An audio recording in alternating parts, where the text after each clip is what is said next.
नमस्कार दोस्तों, मैं शिवम कुमार स्वागत करता हूं आपका अपने YouTube चैनल जी के धमाल पे। दोस्तों, आज ये हिस्ट्री का फर्स्ट क्लास है और इस क्लास में हम हिस्ट्री को समझने की कोशिश करेंगे। तो चलिए शुरू करते हैं। इतिहास क्या होता है?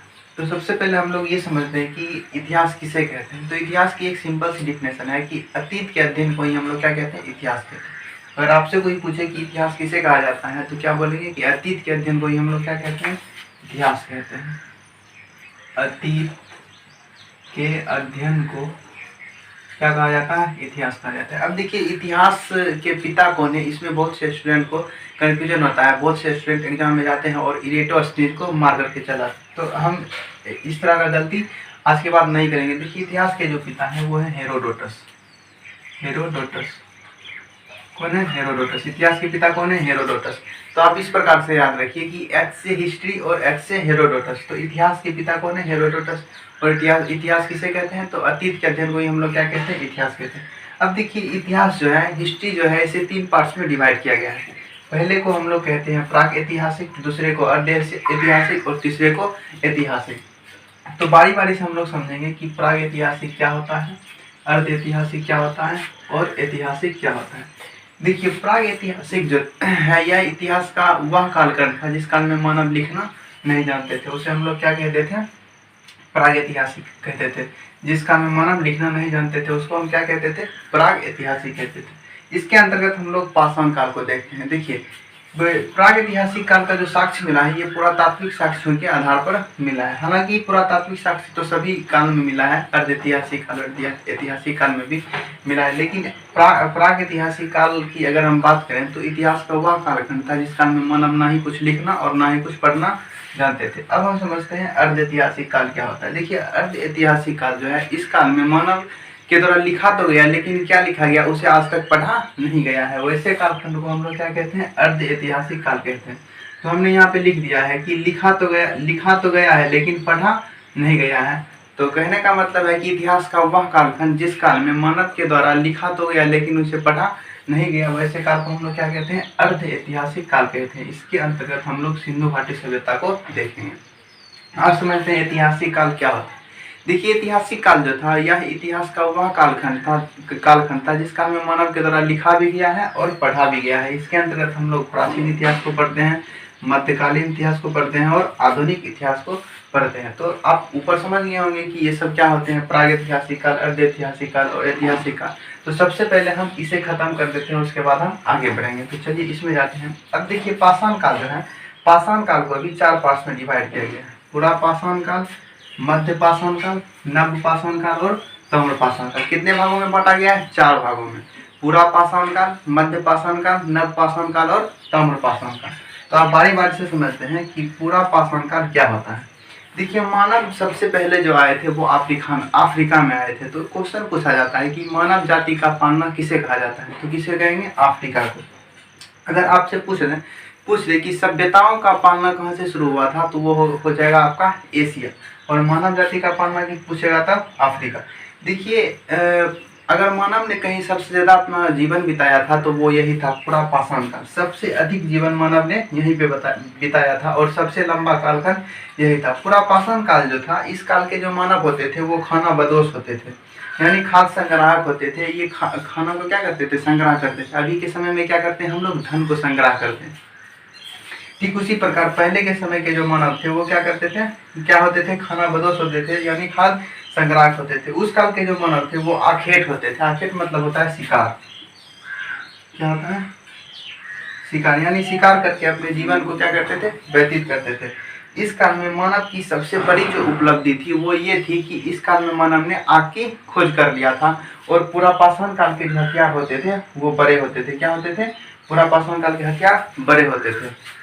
तो आप पूरा पाषाण काल को समझोगे। एक बार और समझा देते हैं कि पूरा पाषाण, सबसे पहले मानव जो आया था वो अफ्रीका में आया था, जिसके कारण कि अफ्रीका को मानव जाति का पालना कहा जाता है। दूसरा नंबर है कि पूरा पाषाण काल जो था ये सबसे पुराना था और यह सबसे लंबा कालखंड था। इसका कालखंड था 12 लाख ईसा पूर्व से 25 लाख ईसा पूर्व से 12,000 ईसा पूर्व तक इसका कालखंड था। देखिए, पूरा पाषाण काल के जो मानव थे वो खाना बदोश होते थे। आखेटक होते थे। और इस काल में मानव की सबसे बड़ी जो उपलब्धि थी वो ये थी कि इन्होंने आग की खोज कर लिया था। अब हम समझते हैं मध्य पाषाण काल को। देखिए मध्य पाषाण काल में अंत्योष्ठिक कार्यक्रम शुरू किया था। अंत्योष्ठिक, देखिए अंत्योष्ठिक कार्यक्रम क्या होता है। देखिए हम मतलब बचपन से लेकर के मृत्यु तक में टोटल 16 संस्कार होते हैं।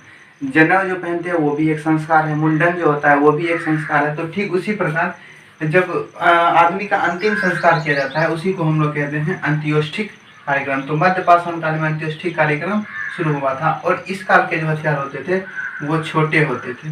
कैसे होते थे? इस काल के हथियार छोटे होते थे, जिसके कारण कि इसे माइक्रोलिथ कहा जाता है। तो आपसे एग्जाम में क्वेश्चन पूछेगा कि माइक्रोलिथ का काल किसे कहा जाता है, तो मध्य पाषाण काल को। या फिर कहेगा निम्नलिखित में से कौन माइक्रोलिथ का काल है, तो आपका ऑप्शन में अगर मध्य पाषाण काल देगा तो आप क्या मानेंगे? मध्य पाषाण काल। अब हम समझ रहे हैं कि नव पाषाण काल क्या होता है। देखिए नव पाषाण काल जो है, इसी काल में मानव ने कृषि करना शुरू किया। क्या चीज? कृषि। और कृषि एक ऐसी चीज है जहाँ की वहाँ पे हमें अस्थायी रहना पड़ेगा। अगर हम वहाँ नहीं रहेंगे तो फिर कृषि नहीं कर पाएंगे। तो मानव ने वहाँ नव पाषाण काल में क्या करना शुरू किया? आवास बनाना शुरू कर दिए थे। और सबसे पहले मानव ने किसी जानवर को पाला था, तो वो क्या था? कुत्ता। क्या था? कुत्ता। और इसी समय मन का यानी घड़ा की भी खोज हो गई थी। किस काल में? नव पाषाण काल में। और पहिया का भी आविष्कार नव पाषाण काल में ही हो गया था। तो अब देखिए कृषि से रिलेटेड 3-4 क्वेश्चन पूछे जाते हैं, जो कि हम अभी देख लेते हैं। आपसे पूछेगा कि कृषि का सर्वप्रथम साक्ष्य कब मिला था, तो 7000 ईसा पूर्व में कृषि का साक्ष्य मिला। कौन से काल में? नव पाषाण काल में।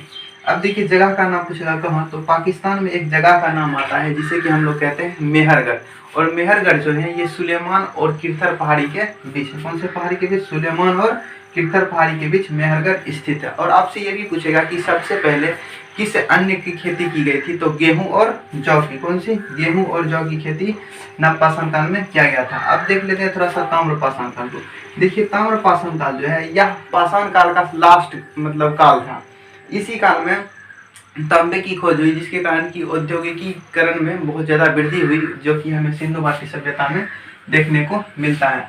तो इस प्रकार से आप इतिहास के मतलब इतिहास और प्रागैतिहासिक काल, अर्धैतिहासिक काल, ये सब क्या होता है इसे समझेंगे तो थोड़ा हम उन्हें हम समझते हैं।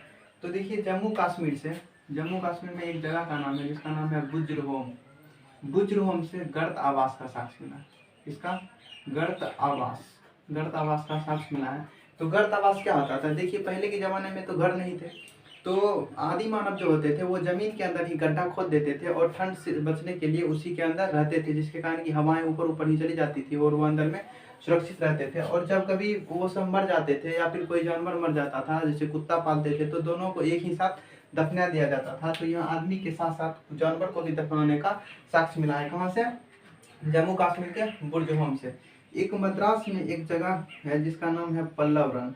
पहले यहाँ पे पल्लव वंश का शासक था पल्लव रन से मानव के कंकाल का साक्ष्य मिला। मानव के कंकाल का साक्ष्य कहाँ से मिला है? पल्लव रन से। मध्य प्रदेश में एक जगह है, एक मध्य प्रदेश से भीमबेटका गुफा की साक्ष्य मिला है। भीमबेटका, इसमें यहाँ से चित्रों की साक्ष्य मिला है। तो जब आप MPPCS का एग्जाम देंगे तो उसमें पूछ लेगा कि मध्य प्रदेश के कौन से जिला से, तो हो जाएगा आपका रायसेन जिला से। कौन से जिला? रायसेन जिला से। और पूछ लेगा कौन से पर्वत, तो विंध्य पर्वत। और घाटी भी पूछ लेता है तो हो जाएगा आपका नर्मदा घाटी। कौन सी घाटी? नर्मदा घाटी। आपसे पूछेगा मध्य प्रदेश से किसका साक्ष्य मिला है, तो भीमबेटका की गुफाओं की साक्ष्य मिला है। ये किस जिला में है मध्य प्रदेश के, तो रायसेन जिला में। पर्वत पूछे तो विंध्य पर्वत, और घाटी पूछे तो नर्मदा की घाटी।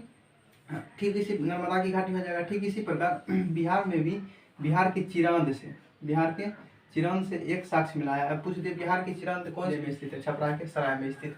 अब उसके बाद देखिएगा मैंने आपको बताया था उधर कि पाकिस्तान में एक जगह है मेहरगढ़।